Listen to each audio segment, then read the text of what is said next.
ఇదే RTV app వార్తల్ని క్షణాల్లో చదివే అవకాశం ఉంటుంది. ఒక న్యూస్ పేపర్, ఒక టెలివిజన్ ఛానల్ మీ చేతుల్లో ఎప్పుడూ ఉంటాయి.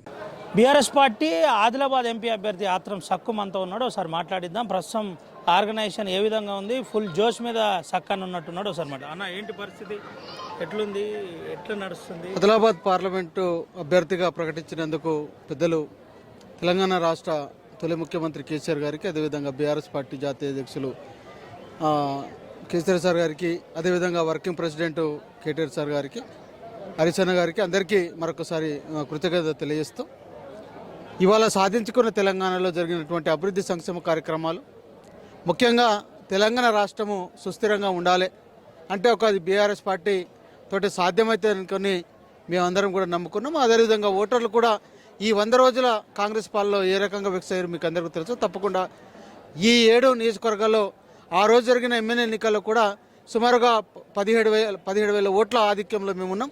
ఆ ఓటర్లందరూ కూడా తప్పకుండా మాకు ఓటేస్తారని ఈ సందర్భంగా కోరుతాం. ఇవే కాకుండా ఆ రోజు ఏదైతే గంపెడాసలతో కాంగ్రెస్ పార్టీకి ఓటేసిన ప్రజానీకం కూడా తప్పకుండా బీఆర్ఎస్ పార్టీ వైపు చూస్తారు, తప్పకుండా గెలుస్తాం. ఇంకో విషయం చెప్పండి అన్న, సక్కుదాదా విప్లవకారుడు, సక్కుదాదా ఉద్యమకారుడు, సక్కుదాదా ఆదివాసీ ఉద్యమంలో కీలక పాత్ర.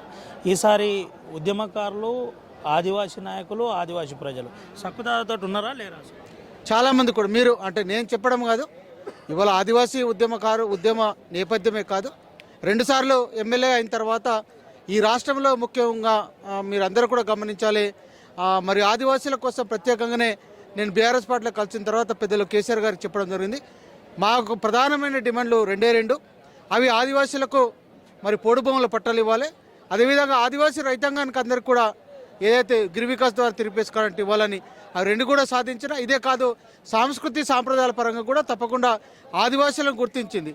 ఆదివాసీల మనోగతాలను అన్నీ కూడా గుర్తించినటువంటి బీఆర్ఎస్ పార్టీ వల్ల ఇంద్రవెల్లిలో 20 తారీఖు రోజు అనుమతి లేకపోయినా గతంలో అనుమతులు ఉండకపోతుండే, కానీ తెలంగాణ వచ్చిన తర్వాత అనుమతి ఇవ్వడం, కుమరంభీం జోడేఘాట్ కావచ్చు, జంగుబాయి టెంపుల్ కావచ్చు, పద్మల్పూరి కాకో కావచ్చు, మిగతా ఆదివాసీ దేవస్థానాల్లో ఆదివాసీల అత్యంత ప్రాచీనమైనటువంటి సంస్కృతి సాంప్రదాయాల్లో దండరి నృత్యాన్ని, ఇవే కాకుండా మిగతా ఆదివాసీ తెగల్లో మిగతాయి అంటే గిరిజనుల తెగలో ఇప్పుడు సేవలాలు కావచ్చు, అదేవిధంగా మన నాయక పొడసులో లక్ష్మీదేవర పండుగ కావచ్చు, కొలాంస్లో బూరిపేన్ కావచ్చు, ఇవాళ ఆంధ్వాళ్ళలో ఏదైతే సంత్ పులాజీ బాబుకు సంబంధించిన అన్ని వర్గాల ప్రజలకు న్యాయం చేసింది. కాబట్టి తప్పకుండా ఆదివాసీల గిరిజనులందరూ కూడా ఆత్రం సక్కువ అయిపోయి ఉన్నారని నేను అనుకుంటున్నా, మీరు కూడా తెలుసుకోండి.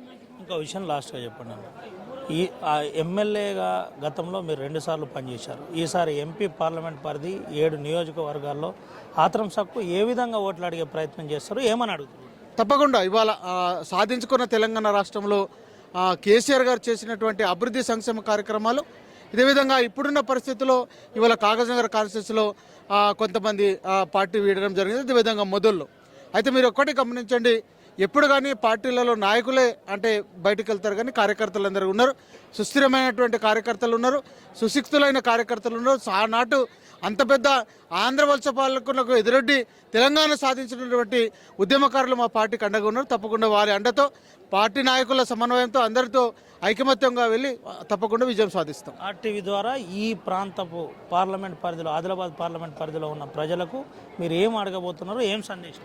తప్పకుండా ఇవాళ ఆదిలాబాద్ పార్లమెంట్లో గతంలో ఏదైతే 10 సంవత్సరాల బీజేపీ పరిపాలనలో మనకి ఇంకా రావాల్సినటువంటి అనేక కార్యక్రమాలు ఉన్నాయి. ఇప్పుడు హైదరాబాద్లో సీసీ ఫ్యాక్టరీ కావచ్చు, అదేవిధంగా మనకు రావాల్సిన రైల్వే కావచ్చు, లైక్ ఇప్పుడు రెబ్బెనలో ఏదైతే అంటే ఓవర్ బ్రిడ్జ్ కావచ్చు, చాలా ఉన్నాయి. ఇప్పుడు ఈ ప్రాంతం ముఖ్యంగా ఆస్పిరేషన్ డిస్ట్రిక్ట్ ప్రకటించిన తర్వాత ఈ ప్రాంతానికి కేంద్ర ప్రభుత్వం ఏ రకమైన నిధులు ఇవ్వలేదు.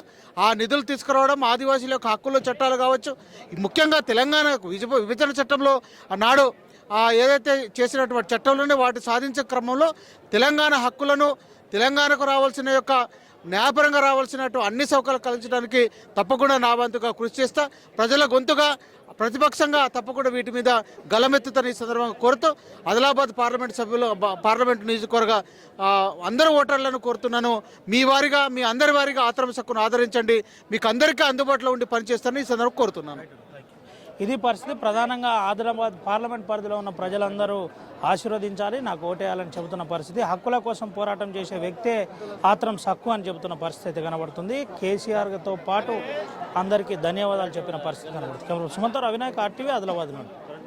మరిన్ని వీడియోస్ కోసం ఛానల్ ని సబ్స్క్రైబ్ చేయండి, లేటెస్ట్ అప్డేట్స్ కోసం వాట్సాప్ ఛానల్ ని ఫాలో చేయండి అండ్ లింక్ డిస్క్రిప్షన్ లో ఉంది.